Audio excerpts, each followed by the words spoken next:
sekolah dengan muka murung, baju lusuh, dan mata sayu. Itulah saya, Adinda Fitriani. Semakin hari, pikiran saya semakin tidak karuan. Dulu, keinginan saya selalu terpenuhi. Namun, saat ini, semua mimpi harus saya kubur. Semenjak ayah saya di PHK karena imbas corona. Saya duduk sambil termenung.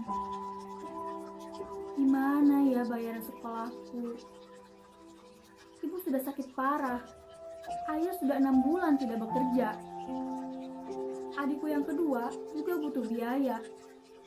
Lalu adikku yang terakhir juga butuh biaya untuk susu. Dia keluar dari kelas dan pulang ke rumah. Sampainya di rumah, sekarang makan apa ya? Bagaimana caranya agar hidupku tercukupi seperti dahulu? Katanya rezeki sudah diatur. Allah memberikan rezeki kepada semua makhluknya. Tapi nyatanya, Tuhan tidak adil. Hidupku tak pernah beruntung. Allah hanya memilih orang tertentu untuk bahagia. Efek yang dirasakan ketika jatuh pun begitu luar biasa. Diri ini sedih, murung, juga galau dirasa. Memutus harap, semangat bahkan nyaris putus asa. Di depan halte bus, saya menunggu angkot menuju sekolah datang. Dengan hati yang kesal, dengan keadaan sekarang yang harus membawa beban dalam pikiran.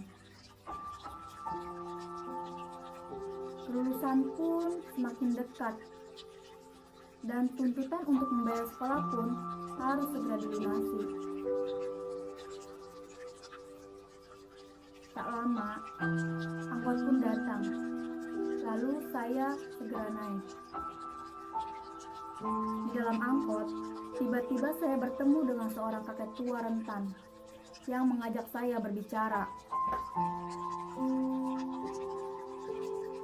Hei anak muda, bagaimana sekolahmu?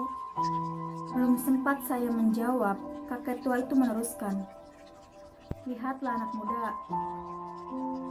saya sudah tua renta. Usia saya sudah hampir 70 tahun. Namun, saya tidak pernah putus asa. Karena saya percaya bahwa Tuhan akan menyertai orang-orang yang sabar dan pantang menyerah. Setelah berbicara, kakek tua itu turun dari angkot dan meninggalkan saya dan penumpang lainnya. Beberapa menit setelah kakek tersebut turun, saya pun kemudian turun dan melangkah ke sekolah. Dengan pikiran yang terbuka, semangat yang berkobar. Saya melewati mading sekolah. Dan mata saya tiba-tiba tertuju ke salah satu pengumuman. Ya, itulah pengumuman beasiswa. Saya yakin itu merupakan petunjuk dari Tuhan dan jalan keluar dari masalah saya. Di dalam kelas pun, ketika pelajaran matematika berlangsung, tiba-tiba seorang guru BK datang dan meminta izin dan waktu kepada guru matematika yang sedang mengajar. Permisi Bu, kedatangan saya ke sini ingin menyampaikan informasi perihal beasiswa. Syaratnya yaitu harus memiliki nilai yang baik dan berasal dari keluarga yang kurang mampu.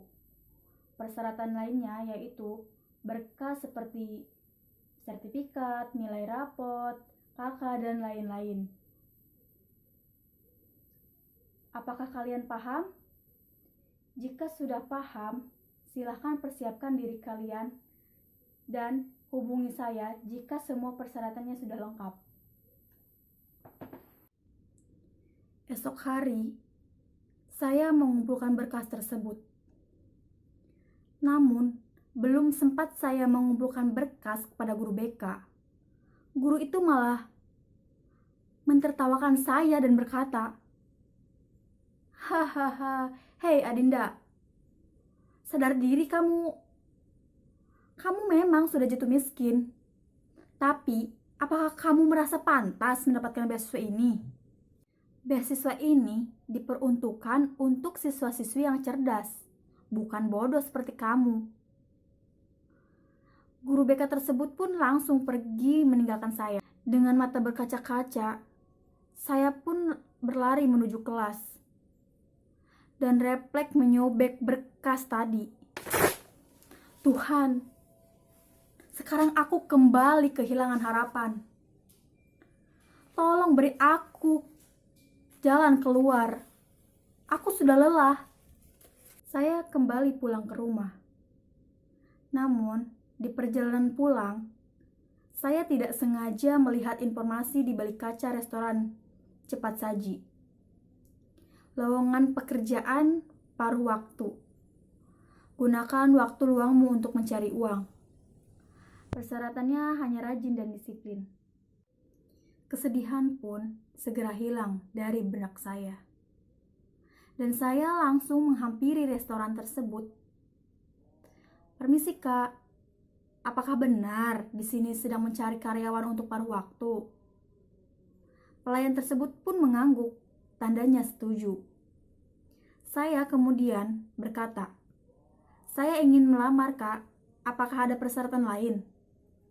Pelayan tersebut menjawab, tidak dek, mulai besok kamu sudah boleh bekerja ya, setelah usai pulang sekolah. Saya pulang dengan girang dan tak berhenti mengucap alhamdulillah. Sesampainya di rumah, Bu Pak, ada kabar gembira. Aku akan bekerja paruh waktu untuk membantu perekonomian keluarga kita. Hasil bekerja saya juga saya tabung. Dan dalam jangka 3 bulan, sudah terkumpul untuk modal ayah saya membuka usaha. Karena jika bekerja, usia ayah saya sudah terlalu tua. Ya, ini uang untuk ayah membuka usaha. Meskipun sedikit, tapi saya yakin ini cukup. Ayahnya menjawab, terima kasih nak. Ayah akan berjualan kopi di depan rumah. Semoga semuanya berkah. Menjelang kelulusan, saya mencoba mengikuti SBMPTN, yaitu seleksi masuk perguruan tinggi, dengan ujian bukan nilai rapot. Sekaligus mencoba mengikuti bidik misi. Saya pun lolos. Alhamdulillah saya ucapkan Tuhan. Saat ini usaha ayah saya ramai pembeli. Ibu sudah benar-benar sehat. Dan saya tidak perlu memikirkan biaya pendidikan lagi. Meskipun kehidupan saya tidak semewah dahulu. Namun pekerjaan paruh waktu dan usaha ayah saya dapat mencukupi biaya ibu dan adik saya. Merajut asa.